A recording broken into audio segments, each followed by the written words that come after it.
Hi hello friends, welcome back to Mohana's channel.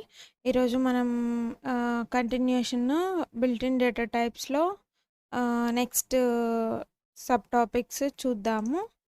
So part 4లో topic వచ్చేసి built in data types. ఇప్పుడు previous వీడియోలో boolean data types గురించి చూసాం కదా.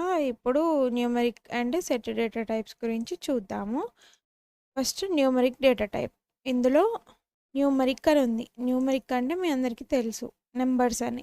నెంబర్స్ అంటే ఏ విధంగా ఉంటాయి? ఇంటీజర్ ఫామ్లో ఉంటాయి, ఫ్లోటింగ్ ఫామ్లో ఉంటాయి, అండ్ కాంప్లెక్స్ నెంబర్స్ ఉంటాయి. ఇంటీజర్ ఫామ్లో అంటే ఏంటంటే integers are whole numbers, either positive or negative without a decimal point. Integers అంటే అన్ని హోల్ నెంబర్స్ అన్నమాట. డెసిమల్ పాయింట్ లేకుండా ఉన్న వాటన్నిటిని ఇంటీజర్స్గా కన్సిడర్ చేస్తాం. లైక్ x=5, y=-10 అలా అనమాట. So floating point or float అంటే ఏంటంటే ఇక్కడ డెసిమల్ పాయింట్ లేకుండా కదా, ఇక్కడ డెసిమల్ పాయింట్ ఉండేవి. And scientific notations for very large and small values. అంటే సైంటిఫిక్ నోటేషన్స్ అంటే పాయింట్ తర్వాత చాలా నెంబర్స్ ఉన్నప్పుడు వాటిని షార్ట్ ఫామ్లో రాయడానికి ఈ సైంటిఫిక్ నోటేషన్స్ అనేవి ఫాలో అవుతారు.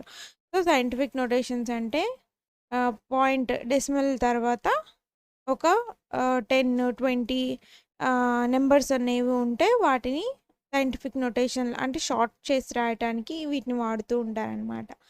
సో ఫ్లోటింగ్ పాయింట్స్ అంటే డెసిమల్ పాయింట్ ఉన్న వాటన్నిటిని ఫ్లోటింగ్ పాయింట్ కింద కన్సిడర్ చేస్తాం మనం, ఆ టైప్.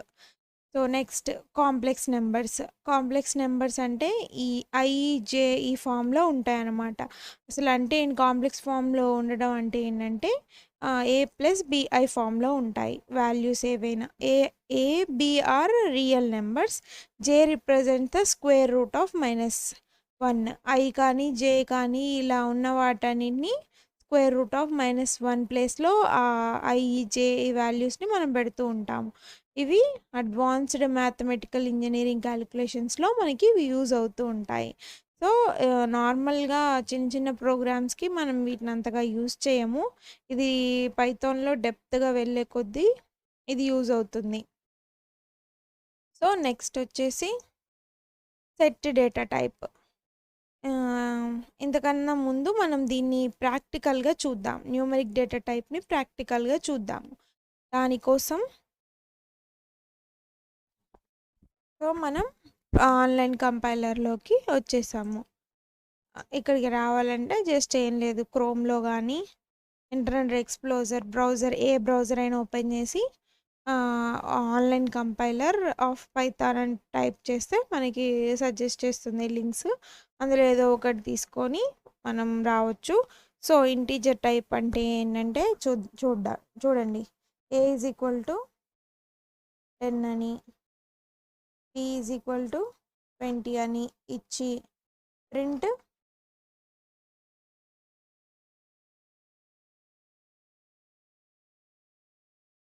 టైప్ ఆఫ్ ఏ అంటే మనం ఇక్కడ ఇచ్చిన a=10 అనేది ఇంటీజర్ ఫ్లోటింగ్ పాయింట్ అని మనం ఏమి ఇక్కడ ఇవ్వలేదు. కానీ మనం టైప్ చెక్ చేసినప్పుడు ఇది ఇంట్ అనే వస్తుంది. ఇది ఇన్బుల్ట్ ఉంటుందని మనం ఇంతకుముందు వీడియోలో కూడా తెలుసుకున్నాం. సో ఇక్కడ ఇంట్ అని ఇచ్చాడు. సో ఇలా డెసిమల్ పాయింట్స్ లేని ఇక్కడ దీన్ని ఒక నెంబర్ని మైనస్గా తీసుకుందాము. ఇప్పుడు బి యొక్క టైప్ ఏంటో చూద్దాము. ఇంట్ అంటే పాజిటివ్ నెంబర్ అయినా నెగిటివ్ నెంబర్ అయినా డెసిమల్ పాయింట్ లేకుండా ఉంటే వాటిని ఇంటీజర్స్ అంటారు. ఓకేనా. నెక్స్ట్ 0.5 అనుకొని పాయింట్లో తీసుకొని ఇక్కడ ఈ టైప్ ఏని చెక్ చేస్తే ఏమవుతుంది, ఫ్లోటింగ్ పాయింట్ ఫ్లోట్ అని వస్తుంది అన్నమాట. సో వీటన్నిటిని మనం ఎక్కడ యూజ్ చేసుకుంటున్నామంటే మ్యాథమెటికల్ ఆపరేషన్స్ చేసుకునేటప్పుడు, అంటే ఎడిషన్, సబ్ట్రాక్షన్, మల్టిప్లికేషన్, డివిజన్ ఇలాంటివి చేసుకునేటప్పుడు మనకి ఇంటీజర్ ఫామ్లో కావాలా, ఫ్లోటింగ్ పాయింట్లో కావాలా, ఇలాంటివి అనేవి మనం ఈ టైప్ అనేవి అక్కడ వాడుతూ ఉంటాము. అక్కడ ఇంకా డీప్‌గా ఆపరేషన్స్ చేసేటప్పుడు మీకు ఇంకా క్లారిటీ వస్తుందన్నమాట. సో, నెక్స్ట్ కాంప్లెక్స్ నెంబర్స్ కదా! 10 ప్లస్ 4 జే తీసుకొని టైప్ ఏంటో చెక్ చేసామనుకోండి కాంప్లెక్స్ వచ్చింది కదా! సో, ఇదన్నమాట ఇంటీజర్ టైప్ బేసిక్స్ అనమాట. Basic rules. నెక్స్ట్ నెక్స్ట్ వచ్చేసి సెట్ డేటా టైప్ చూద్దాము. ఈ సెట్ డేటా టైప్ అంటే మనం ఆల్రెడీ తెలుసుకున్నాము. ఏంటంటే డూప్లికేట్స్‌ని రిమూవ్ చేస్తుంది అని చెప్పేసి. అంటే కొన్ని నెంబర్స్ కొంచెం సెట్ ఉంది. అందులో ఒక 100 నెంబర్స్ ఉన్నాయి. ఆ 100 నెంబర్స్‌లో యూనిక్ వాల్యూస్ ఉండొచ్చు. డూప్లికేట్స్ కూడా ఉండొచ్చు. అలా డూప్లికేట్స్ ఉన్న వాల్యూస్‌ని రిమూవ్ చేయాలి. మనకి యూనిక్ ఉన్న వాల్యూస్ మాత్రమే అవుట్‌పుట్‌గా రావాలి అన్నప్పుడు మనం సెట్‌ని యూజ్ చేస్తామని తెలుసుకున్నాం కదా! సో, ఇందులో ఇంకా డీప్‌గా మనం డిస్కస్ చేద్దాం ఈ topic. Unordered collection of unique items. Unordered collection అంటే ఇక్కడ 2 వర్డ్స్ మనకి తెలిసుండాలి. Unordered unique items. యూనిక్ అంటే మీకు అందరికీ తెలుసు. సింగిల్‌గా అదొక్క వాల్యూనే ఉంటుంది. అంటే మనం సెట్ డెఫినిషన్‌లో తెలుసుకున్నాం. యూనిక్ వాల్యూస్‌ని మాత్రమే అవుట్‌పుట్‌గా ఇస్తుంది. మరి అన్‌ఆర్డర్డ్ అంటే ఏంటి? ఆర్డర్డ్ అంటే ఏంటంటే దీన్ని మనం ఒక ఎగ్జాంపుల్‌తో చూద్దాము.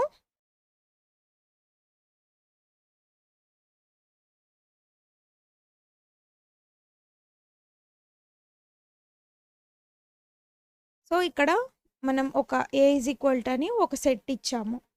ఆ సెట్‌ని ఫర్ లూప్‌లో తిప్పుతున్నాం. ఫర్ లూప్‌లో అంటే ఆహ్, ఏ ఏలో ఉన్న వాల్యూస్ అన్నీ ఒక్కొక్కటిగా వస్తాయి. దాన్ని మనం ప్రింట్ చేస్తున్నాం.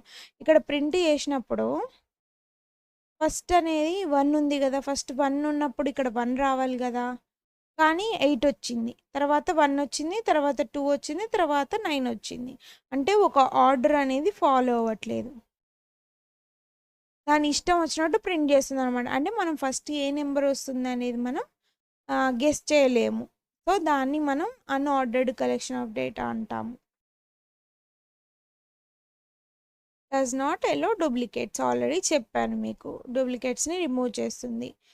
Sets are mutable. ఇక్కడ ఇంకొక వర్డ్ తెలిసుండాలి. మ్యూటబుల్ అంటే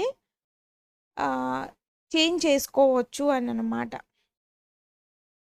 చేంజ్ చేసుకోవచ్చు అంటే ఏంటంటే ఒక ఎగ్జాంపుల్‌తో చూద్దాము. ఒక సెట్‌ని క్రియేట్ చేయాలంటే కర్లీ బ్రేసెస్‌లో మనం సెట్ చేస్తాము. కర్లీ బ్రేసెస్‌లో అయినా మనం ఒక వాల్యూస్‌ని ఇస్తాము. ఎల్స్ ఒక ఎంప్టీ ఫంక్షన్ ఇవ్వాలంటే మనం సెట్ అనే ఒక బిల్ట్ ఇన్ ఫంక్షన్‌ని మనం యూజ్ చేసుకుంటాము. ఒక సెట్ క్రియేట్ చేయాలంటే ఒక వేరియబుల్ ఇచ్చుకొని సెట్ అని ఎంప్టీ సెట్ క్రియేట్ చేయాలంటే ఇలా అనమాట. నార్మల్‌గా అయితే ఇంకొకటి ఏదైనా సెట్ క్రియేట్ చేసుకోవాలంటే ఇక్కడ ఆల్రెడీ ఎంప్టీ సెట్ ఒక సెట్ క్రియేట్ చేయాలంటే కర్లీ బ్రేసెస్‌లో కొన్ని నెంబర్స్ ఇచ్చి వాటిని మనం ఏదైనా ఆపరేషన్స్ కింద యూజ్ చేసుకోవచ్చనమాట. సో, మ్యూటబుల్ అంటే ఏంటంటే అందులోకి ఏదైనా వాల్యూని యాడ్ చేసుకోవచ్చు. ఆర్ ఏదైనా వాల్యూని రిమూవ్ కూడా చేసుకోవచ్చనమాట. అది ఎలా అంటే ఇక్కడ ఆల్రెడీ మనం ఒక సెట్‌ని క్రియేట్ చేసాం కదా! అందులోకి ఇంకొక నెంబర్‌ని యాడ్ చేస్తున్నాను. ఎలా యాడ్ చేయాలంటే dot add of A number ఒక 6 అనే నెంబర్‌ని యాడ్ చేద్దాము. ఇప్పుడు మనం ప్రింట్ ఇచ్చి చూద్దాం. PRINT ప్రింట్ ఏ అని చెప్తున్నాము. ఇక్కడ చూడండి 1, 2, 6, 8, 9. సో, అదనమాట. ఒకవేళ మనం మల్టిపుల్ నెంబర్స్‌ని యాడ్ చేయాలనుకుంటున్నాం. ఇప్పుడు ఏ డాట్ అప్డేట్ అనే ఫంక్షన్‌ని మనం వాడాలనమాట. సెట్స్‌లో అప్డేట్ ఇక్కడ మనం ఒక లిస్ట్ ఇచ్చుకొని అంటే స్క్వేర్ బ్రాకెట్స్ ఇచ్చుకొని ఇందులో మనకి నచ్చిన నెంబర్స్ 3, 48 అది 58, 78. సో, ఇలా కొన్ని నెంబర్స్ ఇచ్చాను. తర్వాత అప్డేట్ అయిన తర్వాత మళ్ళీ ప్రింట్ ఇచ్చుకుందాం. ప్రింట్ ఆఫ్ ఏ అనమాట. ఏ అని ఇస్తే రన్ చేస్తే ఏమవుతుంది? ఇక్కడ యాడ్ అయిపోయినాయి చూసారా 1 2 ఇక్కడ 3 ఉంది 6 8 9 78 58 సో నెక్స్ట్ ఇంకొక ఫంక్షన్ ఏంటంటే రిమూవ్ ఏ డాట్ రిమూవ్ 3 అని చెప్పి చేద్దాం. రిమూవ్ చేసిన తర్వాత ప్రింట్ చేయలే కదా PRINT ప్రింట్ ఏ 3 రిమూవ్ అయిపోయింది చూసారా లాస్ట్ సెట్లో. సో ఒకవేళ 3 అనేది నెంబర్ ఇందులో ఉంది కానీ నేనేదో పొరపాటున వేరే 31 అని ఇచ్చాను అనుకుందాం. ఇక్కడ ఏముంటుంది కీ ఎర్రర్ వచ్చిందనమాట. కీ ఎర్రర్ అంటే ఏంటి, ఈ 31 అనేది ఇందులో లేదు అంటే మనం ఇచ్చిన కీ అనేది అందులో లేదు కాబట్టి అలా చెప్తుంది. అప్పుడు మనం ఏం చేయాలంటే సో రిమూవ్ ప్లేస్లో మనం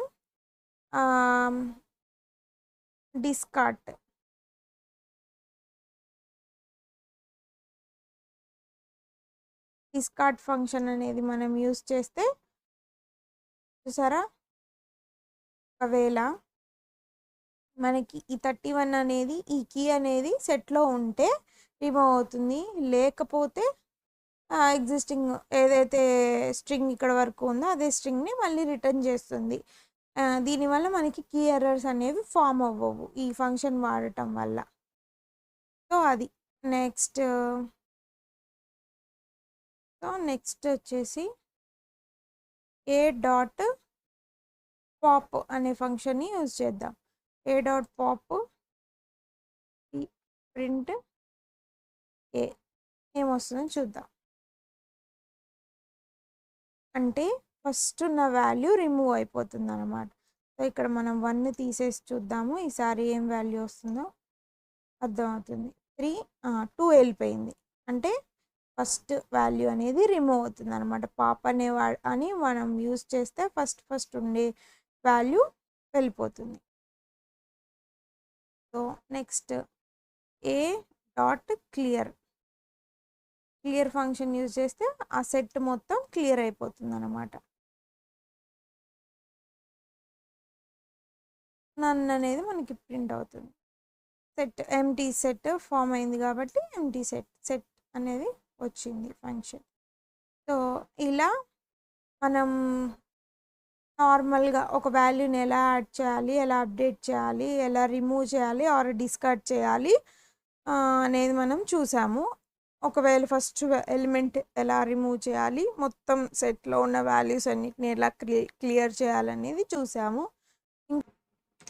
ఇంకా అడ్వాన్స్డ్ టాపిక్స్ తెలుసుకోవాలంటే ఇప్పుడు మనం నెంబర్స్ ఏం చేస్తాము, 2 నెంబర్స్ ఉంటాయి వాటిని ఎడిషన్ సబ్ట్రాక్షన్ మల్టిప్లికేషన్ ఈ విధంగా చేసుకుంటున్నాం కదా. అదే విధంగా 2 సెట్స్ ఉన్నాయనుకోండి, ఆ 2 సెట్స్ని యూస్ చేసి మనం యూనియన్ చేసుకోవచ్చు, ఇంటర్సెక్షన్ చేసుకోవచ్చు, డిఫరెన్స్ తెలుసుకోవచ్చు ఆర్ సబ్సెట్ అనేది తెలుసుకోవచ్చు అనమాట. సెట్స్ని యూజ్ చేసి ఈ ఆపరేషన్స్ కూడా చేయొచ్చు అనమాట.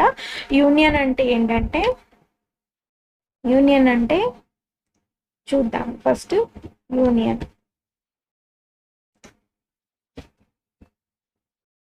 యూనియన్ సెట్ అని రాస్తున్నాను, వేరియబుల్ క్రియేట్ చేసుకున్నాను. So A dot union of B అనమాట. అంటే ఏని బిని కంబైన్ చేసి అవుట్పుట్ ఇస్తుంది. రిజల్ట్ మనకి సెట్లో డూప్లికేట్స్ ఉండకూడదు కాబట్టి యూనిక్ ఉన్న వాల్యూస్ని రిటర్న్ చేస్తుంది. సో ప్రింట్ ఇవ్వలేదు కదా మనం, print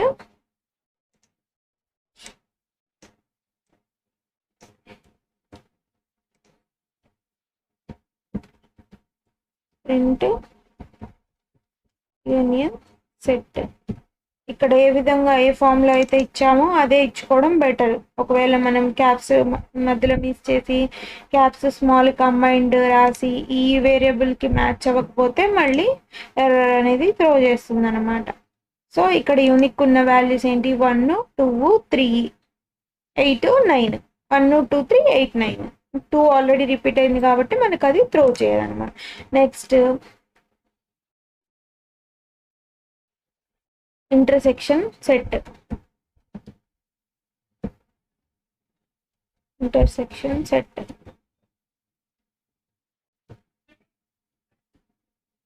is equal to a dot intersection of b అన్నమాట. అంటే రెండిట్లో ఇంటర్సెక్షన్ అంటే కామన్ గా ఉన్నవి వస్తాయి అన్నమాట. ఇది మనం ప్రింట్ చేసి చూద్దాం.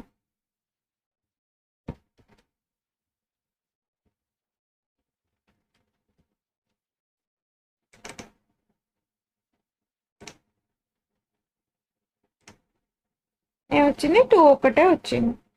So next difference set is equal to a dot difference of b. Difference of b అంటే ఏలో నుంచి bని రిమూవ్ చేస్తున్నారు అన్నమాట. అప్పుడు ప్రింట్ డిఫ్ సెట్ 8 9 అంటే ఈ 2 అనేది బిలో ఉంది కాబట్టి అంటే ఏలో నుంచి బిని రిమూవ్ చేయాలి. బిలో ఏమున్నాయి? 2 అనే కామన్ వాల్యూ ఏలో ఉంది కాబట్టి ఈ 2ని రిమూవ్ చేసి 8 9 అనేది ప్రింట్ అవుతుంది. సో మనం సబ్సెట్ అనే దాని గురించి చూద్దాం. సబ్సెట్ అంటే ఏంటంటే ఇప్పుడు 2 సెట్స్ ఉన్నప్పుడు ఒక సెట్ కంప్లీట్గా ఇంకో సెట్లో ఉన్నప్పుడు అంటే ఏలో ఉన్న అన్ని వాల్యూస్ బిలో ఉన్నాయి అనుకోండి, అప్పుడు ఏ అనేది బికి సబ్సెట్ అవుతుంది. చూద్దాం ప్రాక్టికల్గా. Subset is equal to A dot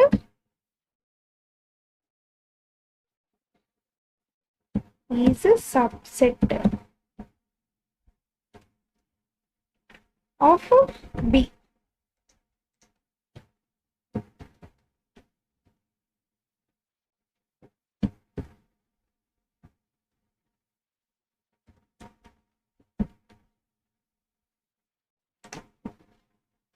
falls. ఇక్కడ ఫాల్స్ ఎందుకు వచ్చింది? ఏ అనేది ఏది ఏకి బి అనేది సబ్సెట్ కాదు. ఒకవేళ ఇందులో ఉన్న 2 వాల్యూస్ ఇందులో ఇచ్చి చూద్దాం. 2 8 అంటే కంప్లీట్గా బిలో ఉన్న వాల్యూస్ అన్ని కూడా ఏలో ఉంటే అప్పుడు బి అనేది ఏకి సబ్సెట్ అవుతుంది అనమాట. ఓ సారీ రివర్స్ చెప్పాను. ఇప్పుడు ఇక్కడ మనం బి డాట్ ఏ అని తీసుకుంటే ట్రూ అవుతుంది. బి అనేది ఏకి సబ్సెట్ అనమాట. అది దీని మీనింగ్. సో ఇలా మనం సెట్ ఆపరేషన్స్ అనేవి చేస్తూ ఉంటాం. Thank you guys. ఈ వీడియో మీ అందరికీ నచ్చిందని అనుకుంటున్నాను.